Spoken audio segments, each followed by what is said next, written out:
रोहित की दीदी समीक्षा की शादी अर्पित से हुई थी। रोहित 20 साल का था जो दिन मोबाइल पर ही निकालता था। कभी पबजी खेलता तो कभी यूट्यूब चलाता। एक दिन अर्पित और समीक्षा समीक्षा के मम्मी पापा से मिलने आते हैं और देखते हैं कि रोहित को तैयार ही नहीं है। अरे रोहित, तुम्हारी तो आईआईटी की परीक्षा है ना? तुम तैयारी नहीं कर रहे हो परीक्षा की? वो सब तो मोबाइल पर ही हो जाएगा।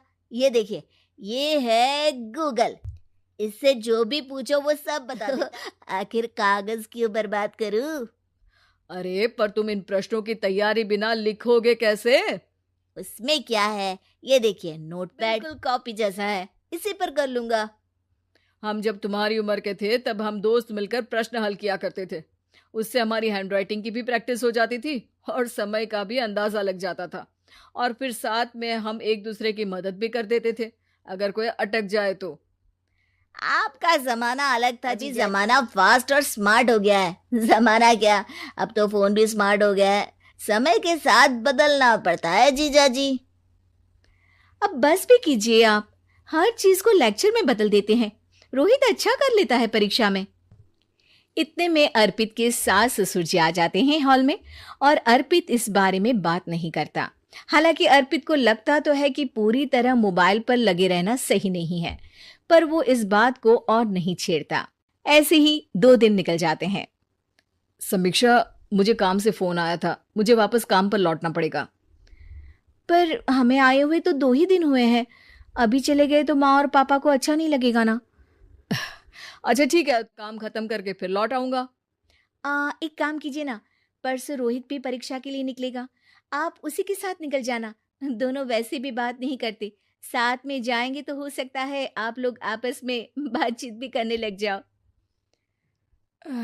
ठीक है, मैं काम को 2 दिन टाल सकता हूँ। उसी रात जब सब खाना खाने बैठे थे तो अर्पित अपने जाने की खबर बाकी लोगों को बताता है। मुझे काम के लिए वापस जाना होगा। अरे बेटा, पर अभी तो तुम आए हो, इतनी जल्दी चले जाओगे? अब समीक्षा नहीं यहीं माँ जी रहेगी। और मैं जल्दी काम खत्म करके वापस आ जाऊंगा। अब ठीक है, काम भी जरूरी है। वैसे कब निकलोगे बेटा? 2 दिन में। मैंने सुना है कि उस दिन रोहित को भी परीक्षा के लिए जाना है, तो कल मैं दोनों की टिकट करा लेता हूँ बुक। मेरी टिकट रहने दीजिए जीजा जी, मैं तो फोन से ही करवा लूंगा। हाँ, पर कोई दिक्कत हो गई तो? अरे कोई दिक्कत नहीं होती जीजा जी, फोन सब कर सकता है। हमारे फोन के रिचार्ज से लेकर टीवी का रिचार्ज सब रोहित यही फोन से बैठे बैठे कर देता है। अब ये नई चीज तो हमारे समझ के परे है, पर अच्छा है कि रोहित जानता है। हमारी मेहनत इतनी कम हो गई भाई। हाँ, पर अगर टिकट नहीं मिली तो? अर्पित की बात पूरी होने से पहले ही बिजली चली जाती है। अरे ये क्या हो गया, आपने बिजली का बिल भर तो दिया था ना? अरे नहीं, मैं तो भूल गया था। अरे टेंशन मत लो माँ। देखा जीजा जी, आप बिजली का बिल भी भर सकते हो, समय बदल गया है।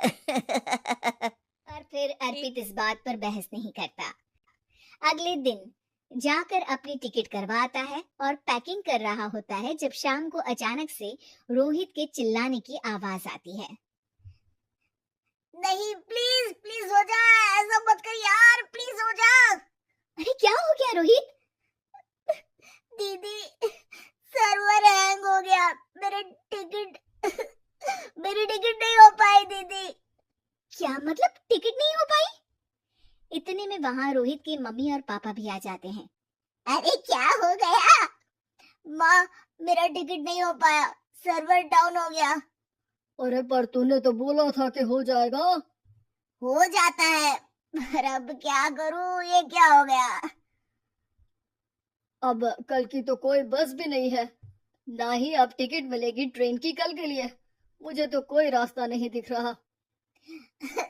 अब फिर लगता है मेरा ये साल बर्बाद हो जाएगा। घर पर एकदम से दुख का माहौल छा जाता है और सब रोहित को डांटते हैं, पर इतने में अर्पित वहां आ जाता है। आप सब रोहित को क्यों डांट रहे हैं? आपने ही तो उसे बढ़ावा दिया था ना। लेकिन इसकी लापरवाही के कारण इसकी परीक्षा छूट जाएगी। इसने तो हमसे कहा था कि टिकट हो जाएंगे। हे भगवान, अब क्या होगा? चिंता करने की कोई बात नहीं है, मैंने एक एक्स्ट्रा टिकट करवा ली थी। मैं समझता हूँ कि मोबाइल हमारा ही काम आसान करने के लिए है, पर उस पर ही पूरी तरह से निर्भर होना तो गलत बात है ना। रोहित टिकट को देखकर बहुत खुश हो जाता है और जोर से जाकर अपने जीजाजी के गले लग जाता है।